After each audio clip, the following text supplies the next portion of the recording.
Welcome, welcome, welcome, welcome sa YouTube channel. Please like, share, and subscribe. Ito na po ang part 4 ng Rewind. Sana maulit mo ni part 4. At yan na nga nagkabi na nagpapaantok si natin habang sa pagpapaantok din natin, tumawag si James sa kanya. Tapos sinakot ni natin, ikaw pala, James. Bakit hindi ka ba inaantok, James? Hindi ba eh. Anong ginagawa mo na din? Ito, nagpapaantok. Sagutin natin. Tanong din natin. Tapos na ba yung yung samat mo, James? Oo, tapos na ako pa. Sagot ni James. Ikaw natin, tapos mo na yung assignment mo? Oo, nagpapaantok na nga ako eh. Nagpapaantok na nga ako at antok na ako. Tumawag ka naman, kaya sinagot ko. Ano bang sasabihin mo? Wala lang, gusto ko lang ng kakwentuhan. Kwentuhan muna tayo. Sabi ni James. O sige, ano ba? Kwento ka naman, James.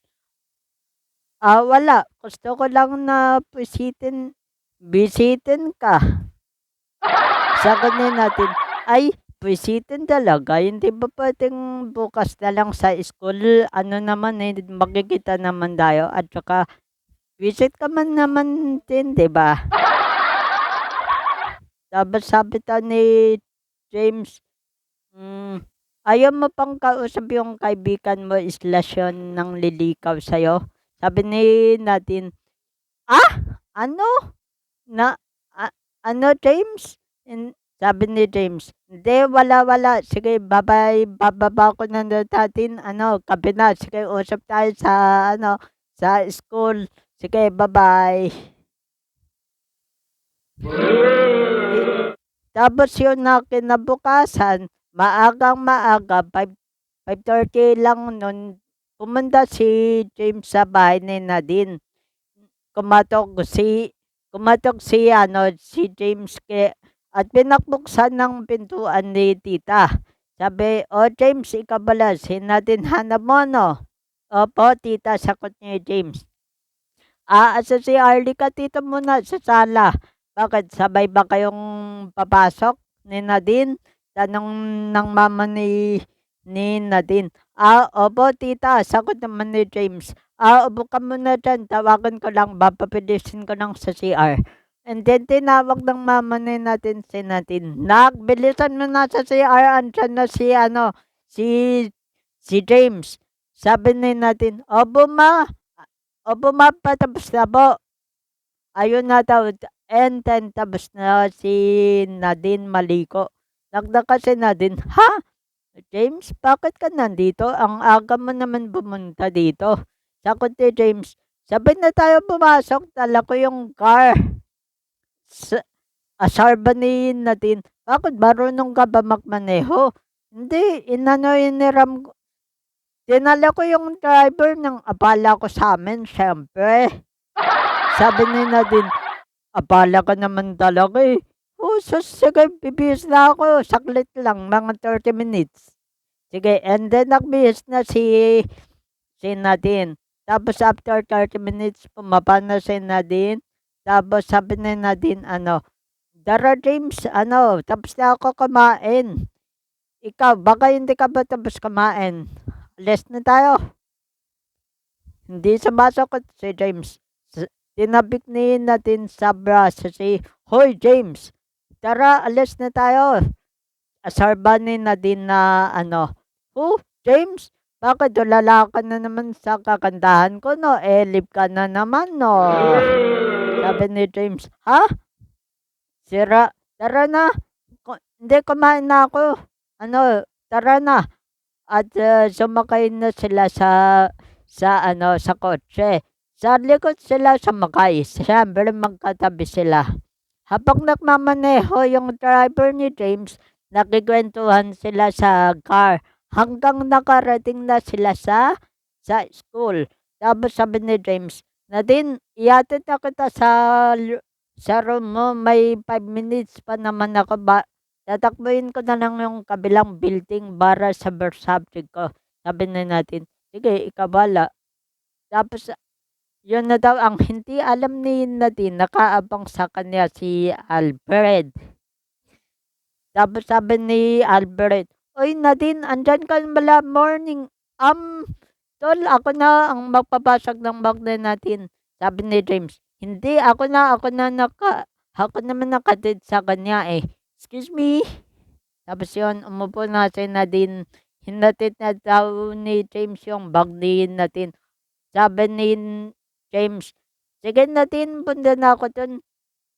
Sabay na tayo umuwi.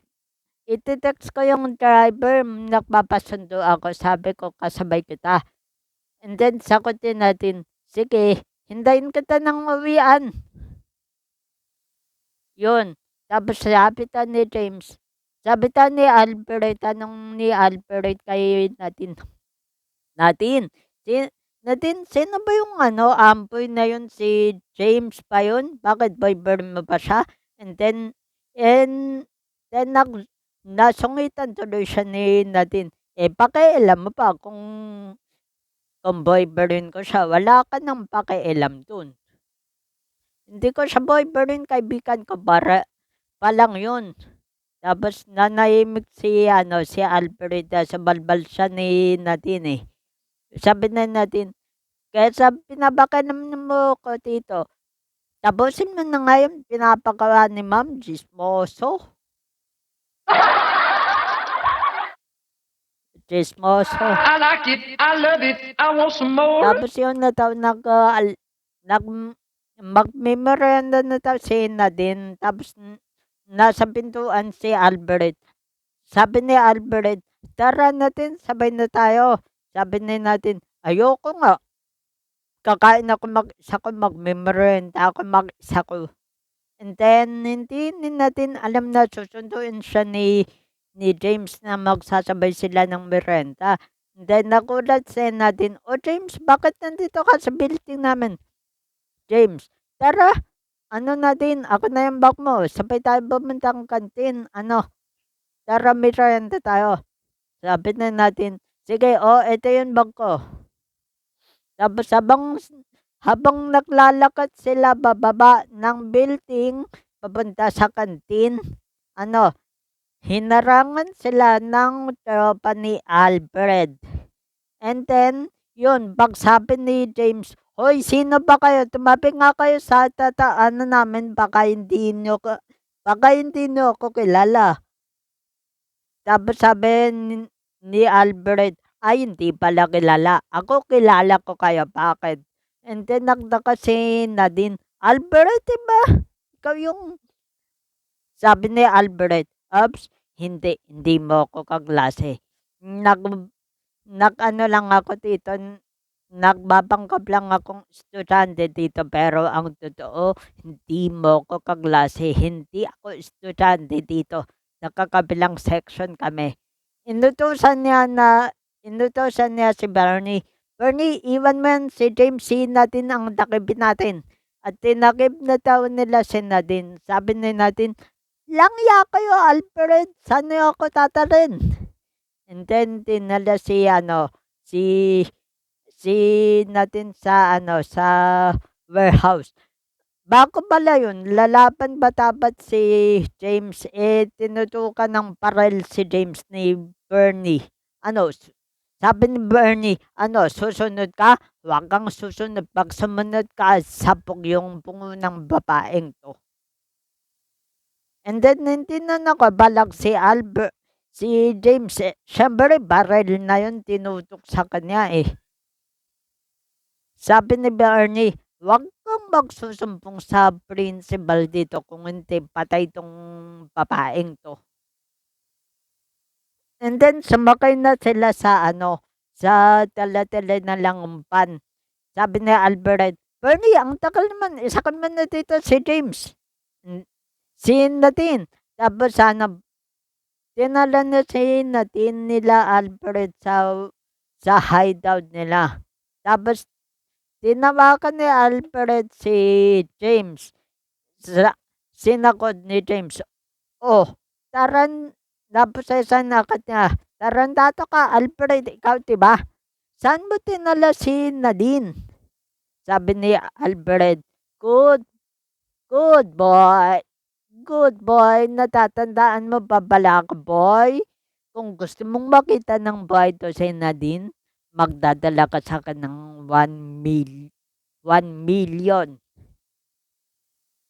1,000,000 kapalit ni Nadine."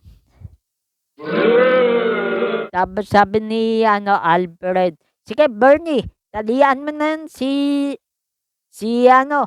Nadine. At dun lang ako sa office ko, magkakape muna ako."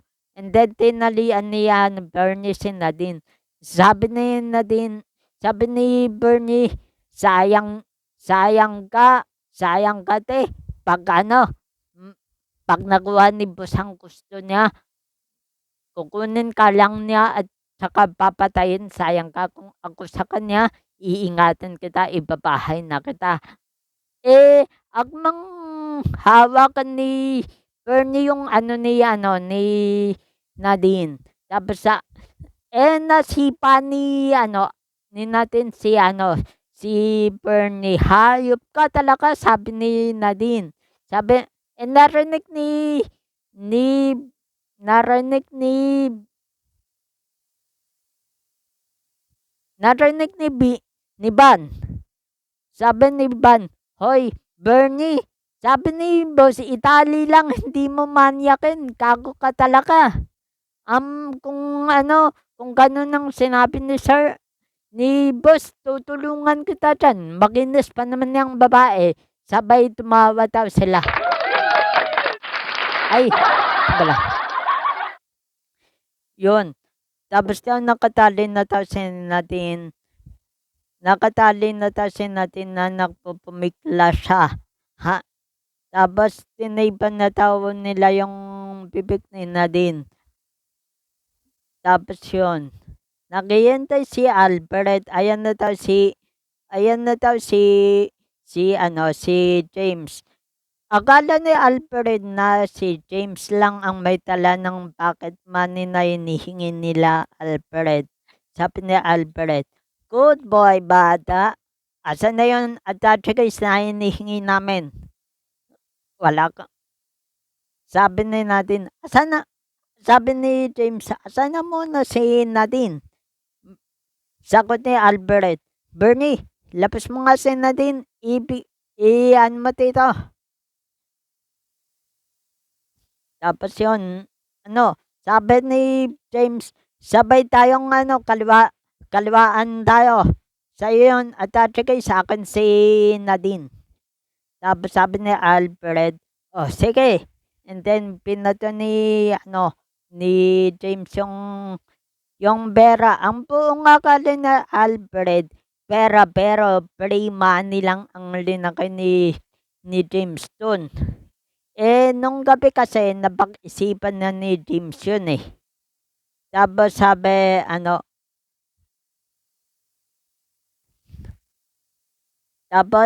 sabi ni Alfred, "Bernie, buksan mo nga."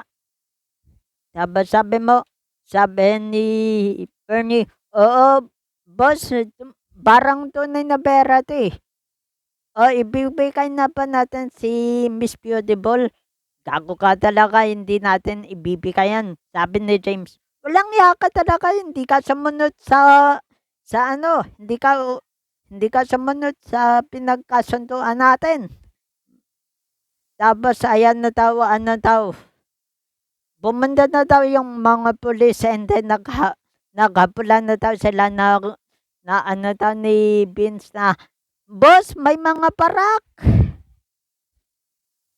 Yun na daw, and then naghapulan sila, nagsalubong na sila ng putok ng baril habang si Nadine iniwan nila sa van. Hindi nila nakita si James pumuslit din sa van. Busy silang makipagbutukan sa mga pulis.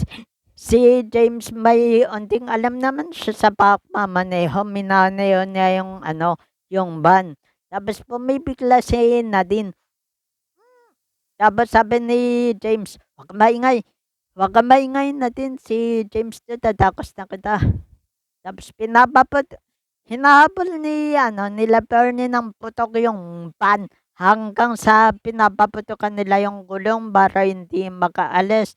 Na tapos nakalayo na sila James tsaka si Nadine sa ano, hanggang sa may ano, hindi ni hindi ni James na napansin na may van na ano, papangga sa kanila and then nabangga sila. Tapos nahabol tuloy sila ni ano, ni Bernie. Tapos pinaputukan yung windshield ng ng van na sinasakyan. Tinamaan si ano, si James sa ano, sa balikat habang si Nadine ano, may tama din si Nadine sa tiyan. Tapos nadala pa ni ano, ni James sa ospital si Nadine kaya lang ang sabi ng doktor, magko-coma daw si Nadine.